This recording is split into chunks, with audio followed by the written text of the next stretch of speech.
Atlético e as notícias que trazem a possibilidade da ida de Keno e Guga para o Fluminense e muito mais. Fernando Martins e Miguel. Já tem mais um, né? Quando a gente escreveu. Segunda-feira quente, né? Segunda-feira quente nos bastidores do Atlético e agora você já trazendo aí, né? Que já tem mais um nesse pacotão que o Atlético tá preparando aí, né? Junto com o Fluminense. Estão dizendo até que o Fluminense vai ser o Galo na Libertadores, né? Mas brincadeiras à parte, o assunto é sério, né? São jogadores que estão deixando o clube. O Atlético, né, amanhã dessa segunda-feira tá bem próximo aí, né? De fechar, de concretizar as vendas dos direitos do atacante Keno e do lateral direito Guga. O Keno seria 100% dos direitos, né? E o Guga seria apenas 50% dos direitos econômicos. Os valores são mantidos em sigilo. O Atlético, né, não se manifesta, né? Não se manifesta e também sempre se manifesta após a concretização do negócio. Então, portanto, a gente sabe que está acontecendo essas conversas. Além desses dois, tem também o reempréstimo do Natan. Natan, que disputou a temporada pelo Fluminense, né? O Fluminense não exerceu o direito de compra, devolveu ao Atlético, mas falou, a gente não quer comprar não, mas se vocês quiserem reemprestá-lo, como o Natan não vai fazer parte do elenco do Eduardo Cudê, não tá nos planos. Não tá nos planos do Eduardo Cudê, o Atlético falou, tudo bem, a gente vai te reemprestar. Então o Natan vai para o Fluminense também por empréstimo, mais uma temporada, e surgiu também agora um empréstimo do zagueiro Vitor Mendes. O zagueiro Vitor Mendes, que todo mundo lembra, ano passado foi destaque do Juventude, o Atlético emprestou ele ao Juventude, é um jogador formado na categoria de base do Atlético, foi contratado junto ao Santos em 2018 ainda nos Júniors, né? Pelos Júniors, o Atlético emprestou ao Juventude, depois ele fez sucesso no Juventude, teve um certo destaque na manutenção do Juventude na primeira divisão do ano passado, voltou pro Atlético, o Turco Mohamed deu chances para ele no Mineiro, mas não se firmou. O Atlético reemprestou ele ao Juventude.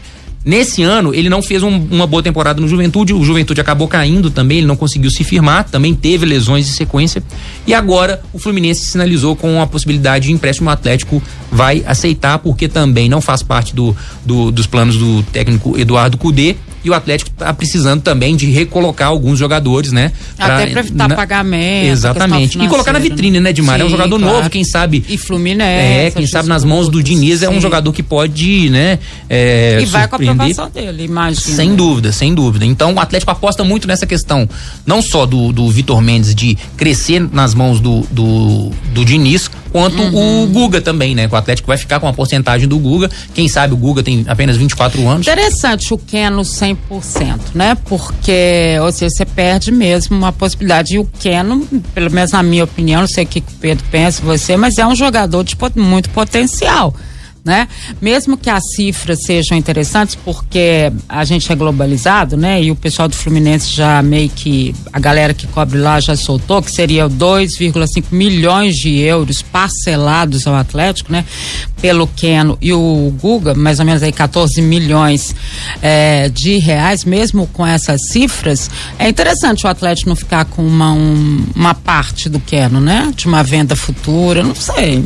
Eu discordo. Você entendeu? Eu discordo em relação ao Keno. Com o Guga tudo bem pela idade, mas o Keno, o Atlético já contratou o Keno sem aquele vislumbre de revendê-lo, né? Contratou ele com 31 anos. Hoje ele tá indo pra 34.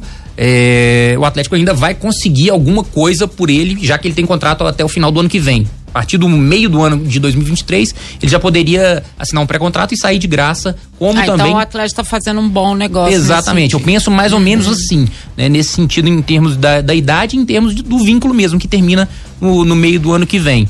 E eu tava analisando, né, a passagem do Keno pro Atlético, tá na história do Atlético, decidiu o título brasileiro, ajudou muito. Mas se a gente for pegar, é um jogador que tem um histórico de lesão muito grande e ele possui apenas um período saudável por ano na temporada.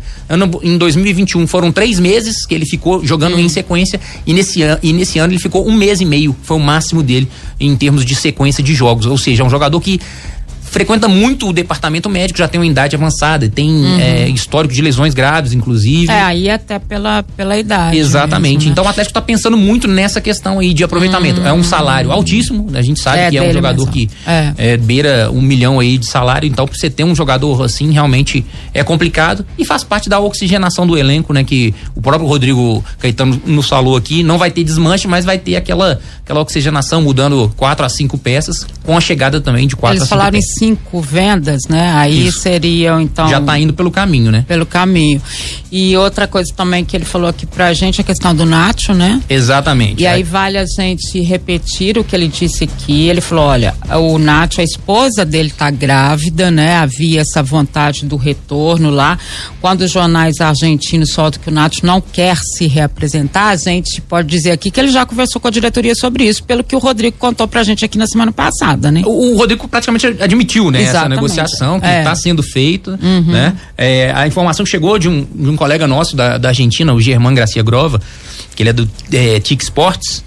O River ofereceu $1.800.000, o que vale mais ou menos 9 milhões de reais, mais o abatimento que o Atlético tem. Tá. Então, né? Esse aí seria livre da questão da dívida que o Atlético tem ainda por ele. Isso, o Atlético tem um transfer ban, né? Que é a dívida pelo Nacho, que é exatamente 1,8 milhões, era 1 milhão, mas aumentou por conta das taxas, né? De imposto e tudo mais. Então seria 9 milhões que o Atlético deve para esse transfer ban, no caso, o River Plate. O River Plate falou, não precisa me pagar esses 9 milhões e eu te dou mais 9 milhões para ter o Nacho em definitivo, claro.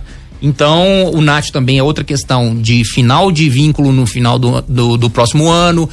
A partir de julho poderia assinar pré-contrato, ou seja, sair de graça ao final da próxima temporada. Então, isso tá pegando muito, né? O Atlético tá vendo muito essa questão de pelo menos conseguir algo, né? Do que perder jogador de graça no próximo ano. Claro que você também perde tecnicamente, porque você não vai ter o jogador na próxima temporada. Mas o Atlético tá apostando muito também nessas mexidas a pedido do Cudê. O planejamento do Atlético para a próxima temporada está sendo feito juntamente com o técnico, e eu acho que isso é muito importante, porque isso é confiar no trabalho do próximo treinador, né? E ele exigiu isso também, né? Pois é, eu acredito que, assim, eu concordo com o Fernando, acho que são ciclos, né? E o Keno é um jogador já de uma idade um pouco mais avançada, que o retorno passa a ser só esportivo a partir de agora, e se ele não conseguiu, na média desses 3 anos, um retorno esportivo de um longo prazo em termos de minutagem, consistência, é uma incógnita a partir daqui, que é o que foi esse ano, né? Todo mundo sabe do potencial, do talento. Eu sou muito fã do futebol do Keno. Também. Acho que com a personalidade que ele tem, fica ainda mais fácil encarar situações individuais. Quando ele chama pro 1 contra 1 ali do lado esquerdo, provavelmente vai sair uma jogada produtiva, mas infelizmente essa questão física realmente atrapalhou bastante. Não só ele, entre outros jogadores, acho que quando o conjunto não tá bem também, não tá encaixadinho, acontece que cai o nível um pouco, mas são jogadores que acho que tem reposição, inclusive o Paulinho e o Pavon são jogadores que jogam por ali, né? E se a gente for analisar o estilo de jogo do Cudê, não existe muito os pontas velozes, né? Ele não trabalha muito com isso, né? Ele trabalha muito com a ultrapassagem de um meia, né? Se a gente for lembrar o Inter, o Patrick ali, jogando ali quase como um ponta também, ultrapassando, o próprio Edenilson apoiando, vindo de trás. Eu acredito que o Zarate homem surpresa, exatamente, né? Ele trabalha assim, né? Eu acredito que vai ser naquele 4-1-3-2 que ele gosta de jogar, né? Com um volante mesmo, aquele volante, e a gente pode destacar aí o Alan, né? Que pode fazer essa função e faz essa função, vai botar 3 meias ali, eu já tô escalando Edenilson e Patrick, tá? Porque eu vou falar daqui a pouco deles. Mas junto com o Zarate, e aí bota Paulinho e Hulk na frente. Eu tenho essa ideia de que ele jogaria assim. Mas voltando e falando já de Edenilson e de Patrick, o Atlético pode ter uma troca, pode acontecer uma troca aí nos bastidores. O Atlético tem interesse no Patrick, a pedido do Cudê. Eles jogaram, né? Ele foi jogador do Cudê pelo Inter. O Atlético tem interesse no Patrick e o Rogério Ceni tem interesse no Jair do Atlético, né? O São Paulo sondou o Jair do Atlético. O Atlético inicialmente não quer vender e tudo mais, mas como o Cudê pediu o Patrick, talvez possa haver uma composição aí, o Jair entrando, né? Nessa negociação, e aí Jair pra lá, Patrick pra cá. Pode acontecer essa negociação. E a questão do Edenilson, o Atlético vai fazer uma oferta financeira para o Inter, né? Muito se falou de troca pra lá, manda Ademir pra lá, manda fulano pra lá e vem o Edenilson. O próprio Rodrigo Caetano aqui falou pra gente, né, que é muito difícil acontecer esse tipo de negócio ultimamente, principalmente nessa situação, porque uma torcida vai falar assim, pô, os nossos são piores, né? A gente escolheu o pior, ninguém sai satisfeito com troca. Então, o Atlético vai fazer essa oferta ao Inter de contratação pelo Edenilson. Edenilson é um sonho antigo do Atlético e com a chegada do Kudê, mais do que passa a ser realidade, porque o Kudê já deixou bem claro que gosta de jogar com esses meias avançados, né, esses elementos surpresas que chegam por trás, então o Edenilson passa muito por isso. E para finalizar, né, muita coisa, né, gente? Segunda-feira do Atlético tá quente para finalizar. Gilberto do Benfica, que é o lateral, o Atlético tá cedendo o Guga pro Fluminense, vendendo, então o torcedor fica, pô, quem é que vai, né? Vai ter que repor, porque só com o Mariano já em idade avançada não dá. O Atlético vai buscar o Gilberto do Benfica, o Atlético já fez um contato com o jogador. O jogador mostrou interesse em voltar ao futebol brasileiro, o Benfica não se opõe, claro, vai ter que haver uma composição financeira, e aí é isso que tá pegando. Vamos ver como que o Atlético vai se movimentar, como que o Atlético vai oferecer e o quanto vai oferecer para tirar o Gilberto, esse que eu considero um grande upgrade aí no elenco, né? Sai Guga e entra o Gilberto, que é um jogador muito bom ofensivamente, um baita lateral. Aí chegaria para ser titular. E quantas relações com o próprio Fluminense, né? O Gilberto foi revelado pelo Botafogo, mas acho que a passagem mais marcante dele aqui no Brasil talvez tenha sido pelo Fluminense, onde também já jogou o Mariano. E essas negociações todas que o Fernando tá falando. E tem o Bruno Fux também. Tem quem? O Bruno Fux, zagueiro, que foi indicação do Eduardo Cudê, que jogou também no Inter. O Atlético também. Aí, se o Fluminense. O zagueiro, o Rodrigo também confirmou, né? Confirmou. E serão dois. Serão dois. O Bruno Fux é um, o outro aí a gente tá tentando descobrir qual vai ser. Pode ser aí um jogador que vem do Sul, vamos ver que tá em final de contrato. Vamos ver. Que habla, tá? Que habla. Mas vamos ver se é ele mesmo. A gente, por enquanto, tá só na especulação. Mas o Bruno Fux não é especulação, é realmente interesse do Atlético. Entre Atlético, CSKA e o próprio jogador, parece que tá tudo acertado, vai vir por empréstimo até o final do ano que vem. E aí é um reforço daquele zagueiro que sabe sair jogando, né? Que vai entrar ali nos moldes na vaga do Júnior Alonso.